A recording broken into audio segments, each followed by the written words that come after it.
I'm Cyril. I'm from Sealy, Texas. I had found out I had skin cancer on my face from my face doctor. So he checked it out. He had heard of Dr. DeAndre's here in Brenham, that he does the DaRT. So went to him. Cyril was a unique case. He had seen a dermatologist and had multiple freezings of a small lesion that became bigger and bigger toward the inferior part of his eye. When I saw him, the tumor had grown into the lower eyelid and also into the lacrimal duct. I had him seen by one of my team members, who's an oculoplastic surgeon.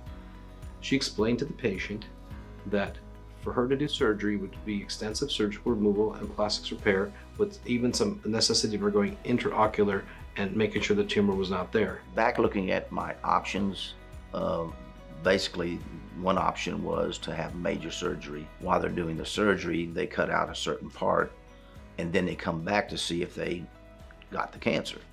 If not, they have to go back, take out more. Well, when I found out about Dr. DeAndre's and the DaRT, it seemed like it'd be the best thing to do at that time. Plus, the healing time was so much faster. When I decided to use Alpha DaRT on this patient, several of the factors were important. Conformality of Alpha DaRT's ability to treat. This patient had recurrence, and the organs at risk for radiation were a key factor in me considering this treatment. Other brachytherapy products could not match the conformality of the Alpha DaRT products. Never was in any pain or anything. The biggest thing was I was worried about, am I going to be blind from it? And for 2 weeks before the DaRTs came out, I really couldn't see nothing but blurry out of it.